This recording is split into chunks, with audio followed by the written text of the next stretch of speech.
अब हम लोगों को पानी हिसाब से खर्च करना होगा। हाँ जी, आप सही कह रहे हो। गर्मी में पानी ही हम लोगों का जीने का आधार है। अगर गांव के सारे लोग पानी को हिसाब से खर्च करेंगे तो हम लोगों को कभी पानी की समस्या नहीं होगी।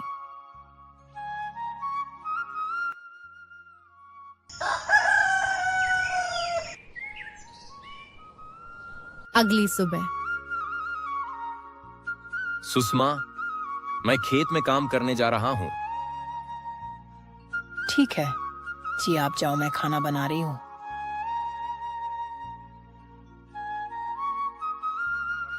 इतना कहकर मंगरू चला जाता है।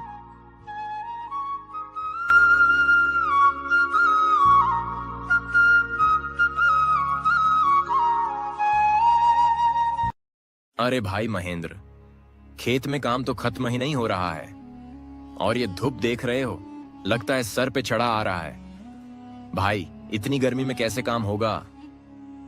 हाँ मंगरू भाई, तुम सही कह रहे हो। इस बार लग रहा है कि दुनिया की सारी गर्मी हमारे ही गांव में आ गई है। अब लगता है मंगरू भाई, हमें घर चलना चाहिए, नहीं तो यही गर्मी से मर जाएंगे।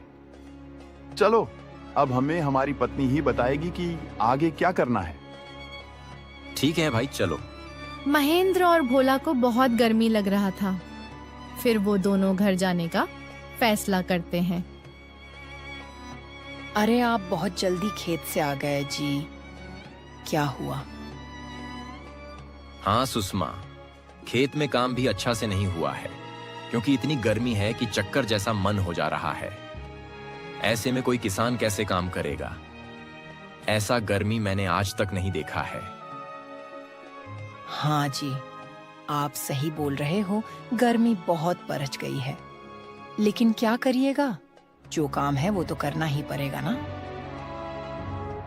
हाँ सुषमा, तुम सही कह रही हो, लेकिन इसका कोई तो उपाय होगा ना, जिसे हमें गर्मी का सामना ना करना पड़े। इसका एक उपाय है।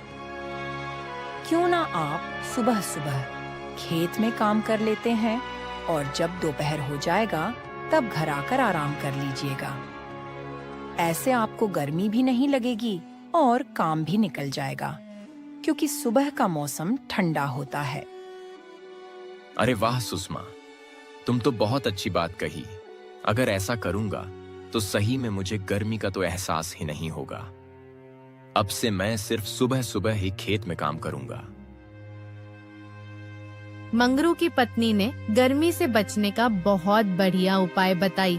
मंगरू खुशी खुशी अपने दोस्त को बताने चला जाता है। अरे भाई महेंद्र, क्या तुम्हारी पत्नी कुछ उपाय बताई? नहीं मंगरू भाई, मेरी पत्नी मुझे ही डांट रही है। कह रही है कि आपके जैसा कामचोर मैंने नहीं देखा है। अच्छा कोई बात नहीं, मेरी पत्नी ने कहा है कि सुबह सुबह काम करने को, क्योंकि सुबह को ठंडा मौसम रहता है ना। अरे वाह मंगरू, मेरे दिमाग में तो ये बात आई ही नहीं। तुम्हारी पत्नी सही बोल रही है। भाई, सच में तुम्हारी पत्नी बहुत तेज है।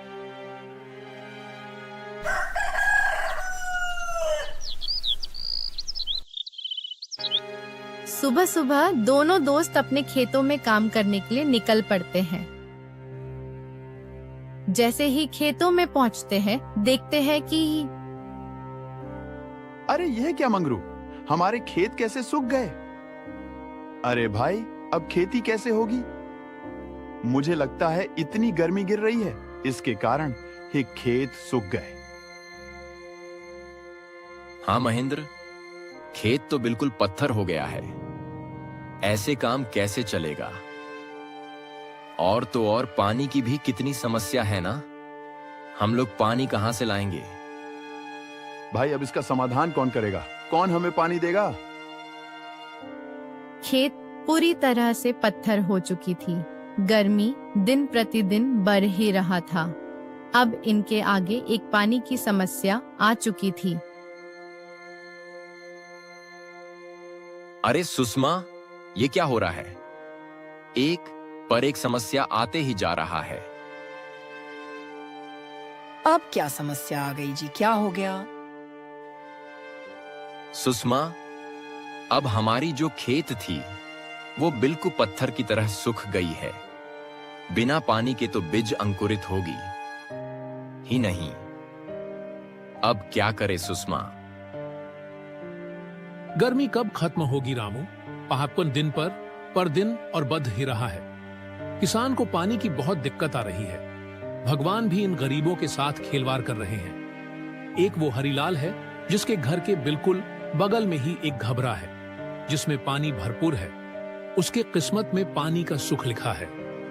और एक हम सब हो कि पानी पीने से पहले 10 बार सोचते हैं कि पानी खत्म ना हो जाए। मंगरू वहीं से गुजर रहा था। वो सेठ की बात सुन लेता है और हरीलाल से मिलने का फैसला करता है।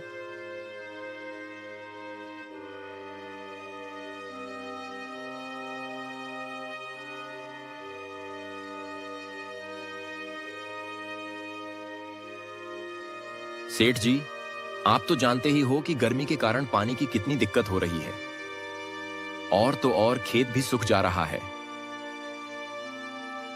हाँ मंगरू, तुम सही कह रहे हो। गर्मी तो है, लेकिन मैं बहुत खुश हूं क्योंकि भगवान इतना मुझे पानी दे दिए है कि कभी जीवन में खत्म नहीं होगा। हाँ सेठ जी, भगवान आपको पानी इसलिए दिए हैं कि आप गरीब किसान की मदद करें। सेठ जी, मेरा खेत पूरा पत्थर की तरह सूख गया है। मुझे आपकी तालाब की पानी चाहिए था। नहीं मंगरू, भगवान मुझे तुम जैसे किसान की मदद करने के लिए पानी नहीं दिया है, बल्कि इसे महंगे दाम पर बेचने के लिए दिया है। और हाँ मंगरू, अगर तुम्हें चाहिए तो इसकी अच्छी कीमत देनी होगी। सेठ बहुत ही लालची और बेरहम इंसान था। उसे अपने तालाब की पानी पर बहुत घमंड था। मंगरू मायूस घर लौट जाता है। घर आते ही अपनी पत्नी से कहता है। सुषमा सेठ हरीलाल के पास गया था क्योंकि उसके पास एक पानी से भरा तालाब है। भगवान का कृपा है उस पर कि अभी तक उसके तालाब नहीं सूखे हैं। तो क्या हुआ जी, सेठ ने पानी देने के लिए बोला या नहीं? नहीं सुषमा, सेठ बहुत ही लालची इंसान है। वह कह रहा है कि पानी के बदले में पैसा देना होगा और हमारे पास ज्यादा पैसे भी तो नहीं हैं। देखिए जी, अभी हमारा मजबूरी है। अगर अनाज नहीं उगा तो भूखे भी मर जाएंगे। इससे अच्छा है कि जितना पैसा है हमारे पास उतना देकर पानी ले लेते हैं। फिर जो होगा देखा जाएगा। ठीक है सुषमा, मैं पैसे देकर पानी ले लेता हूँ। दोनों ने पानी लेने का फैसला किया और मंगरू सेठ हरीलाल के पास जाने लगता है। सेठ जी, ये लो, मेरे पास जितने पैसे हैं आप रख लो और खेती के लिए मुझे पानी दे दो। ठीक है मंगरू, जाओ और पानी ले लो। मंगरू ने बाल्टी में भरा और कंधे पर रखकर खेत में जाने लगता है। मंगरू ऐसे ही 20 से 30 बार पानी लेता है। मंगरू का खेत फिर से गिला हो जाता है और वह खुशी खुशी उसमें बीज बोता है। कुछ ही महीने में उसका फसल बहुत ही अच्छा होता है। मंगरू और उसकी पत्नी दोनों बहुत खुश हो जाते हैं।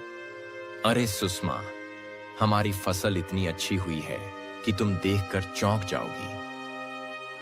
भगवान का लाख लाख शुक्र है कि इतनी गर्मी में भी फसल अच्छी हुई है। अरे वाह, ये तो बहुत ही खुशी की बात है जी। अब देखना सुषमा, मैं उस फसल को अच्छे दाम पर बेचकर उस सेठ का तालाब मैं खरीदूंगा और गांव के सारे किसान को फ्री में पानी दूंगा, ताकि कोई किसान को पानी की समस्या से नहीं झुंझना पड़ेगा। और वर्षा हो या नहीं, चाहे गर्मी आए चाहे ठंडी, हमें पानी की कमी अब कभी नहीं होगी। हाँ जी, आप सही कह रहे हैं। हमारे साथ साथ अब गांव वाले भी खुश रहेंगे। पानी की कमी अब कभी नहीं होगी। जाइए और फसल की कटाई शुरू कीजिए।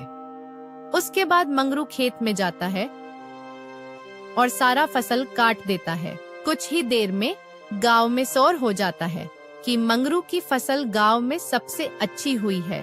कुछ ही देर में मंगरू के खेत में एक बड़ा व्यापारी आता है और मंगरू का सारा फसल अच्छे दाम पर खरीद लेता है।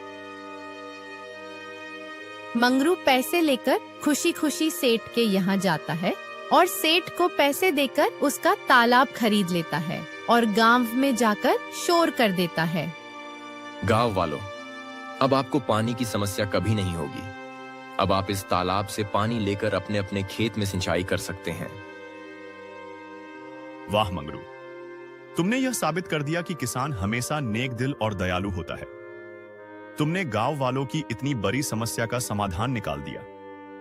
मंगरू, तुम्हारा बहुत बहुत धन्यवाद। इस तरह मंगरू ने इतनी गर्मी में भी अपना मेहनत करना नहीं छोड़ा। आखिर अंत में उसे कामयाबी मिल ही गई। तो दोस्तों, इस कहानी से हमें ये सीख मिलती है कि कितनी भी गर्मी या ठंड आए, अपनी मेहनत करना मत छोड़ दो, क्योंकि कभी ना कभी भगवान को झुकना ही पड़ता है।